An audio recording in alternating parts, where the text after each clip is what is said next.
Chef Pennington here. Today we are doing Instapot ribs using baby back ribs, and we're going to do it all within an hour from beginning to finish, done. Absolutely amazing. I've been cooking ribs so many different ways my whole entire life. I have never been able to do them for an hour and actually make them where I want to eat them and fall off the bone. So what we're going to do is we're going to start off making a homemade barbecue sauce. You guys can always just grab what you guys like, but it's kind of fun to make your own barbecue sauce because you can really control the flavors, obviously.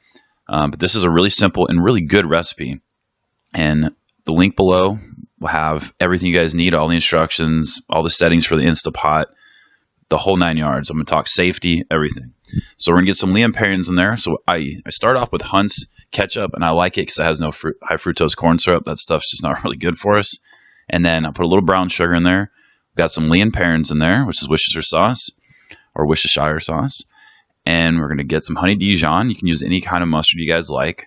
And of course, if any of these ingredients you guys don't like, just move them out. But these are big, strong flavors. That's what we want in a barbecue sauce. And here's the secret ingredient, guys, wasabi. Wasabi is so cool.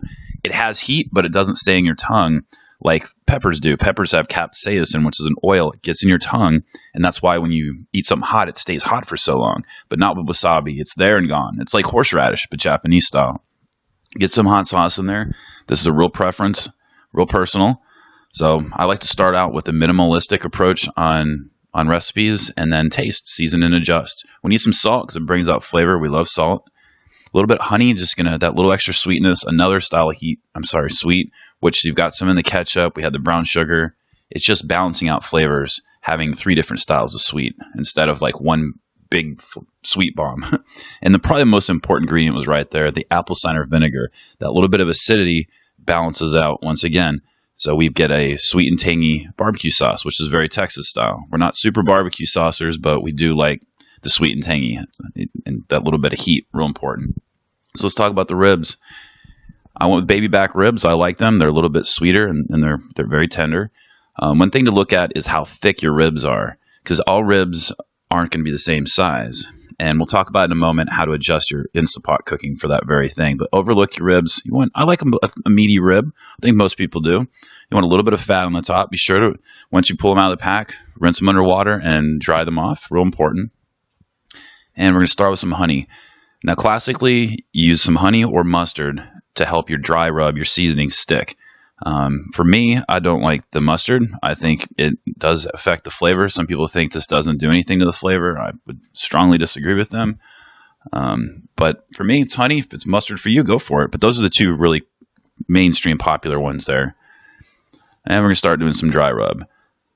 Now, I've got an offer for you guys. I'm going to have a link below for my newsletter. If you guys subscribe, the next newsletter I put out, I'm actually going to give away my real dry rub recipe, something I've never done. And I swore I'd never do. But I had the idea. You guys that are my followers and those that are hanging out, I'm going to hook you guys up because it's a really good one. It's taken me probably 25 years to build it. So if you guys sent my newsletter, you're going to be getting it in the next one. So what we're going to do here is we're going to get a good amount of the dry rub in there, and then we're going to allow the ribs to sit out for, I'd say, a minimum of 10 minutes. And you don't have to put them in the refrigerator, but you can if you like. What that's going to do is allow the seasoning to actually get into the meat because we're going to put it in the Instapot. Instapot's going to have liquid in it. So this is our chance to cure the meat, you might say. It's going to get that seasoning in there. So don't skip that, please. All right, our settings and our seasoning. Let's get our Instapot ready. Super awesome ingredient. Apple juice and apple and pork are really good friends. So it makes good sense. So we're going to put concentrated orange juice in there.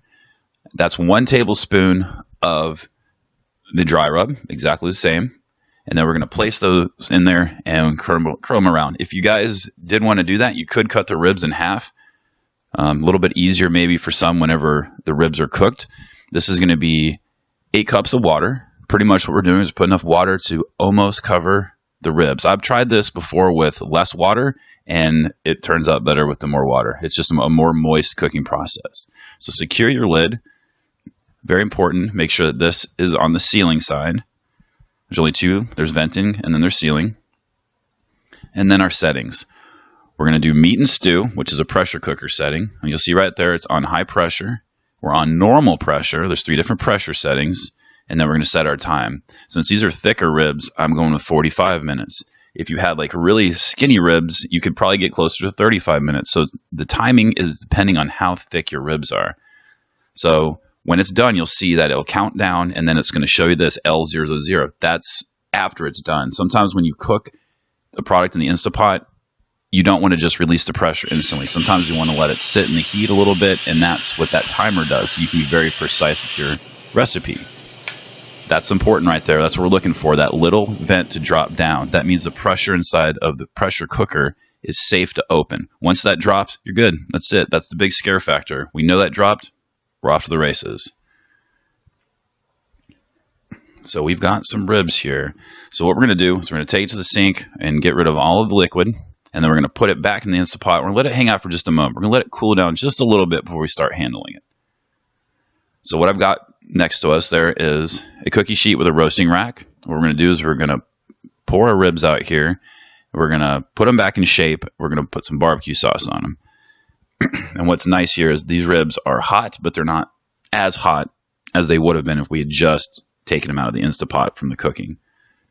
So go ahead and put them back together. These are definitely fall off the bone, which is really cool. So we'll get them back into shape. You could right now put some of the barbecue sauce on the underside if you like. I elected not to, and they still turn out wonderful. It's just a personal preference there. So voila. And our homemade barbecue sauce. Pretty much the ribs are really hot right now, and they really want to suck in something. And this is a perfect time for the barbecue sauce. It's because we got major flavor going on here. So we got that. I think this is an important ingredient, some fresh cracked black pepper. It offers a little extra texture on the outside of the ribs, and it's very traditional in barbecue. Getting that, thick coat of pepper. We don't have to go thick here, but whatever you guys like, or just don't do it if you don't want it. And we're going to go into the oven under the broiler. It's about 3 to 5 minutes. It depends on how your oven is set up. I suggest making sure that the upper rack isn't too close to the broiler.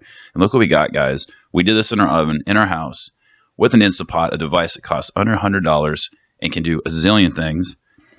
Under an hour, guys. Like, talk about coming home from work and just throwing some stuff in the Instapot. So cool. I'm so excited. Definitely fall off the bone, under an hour.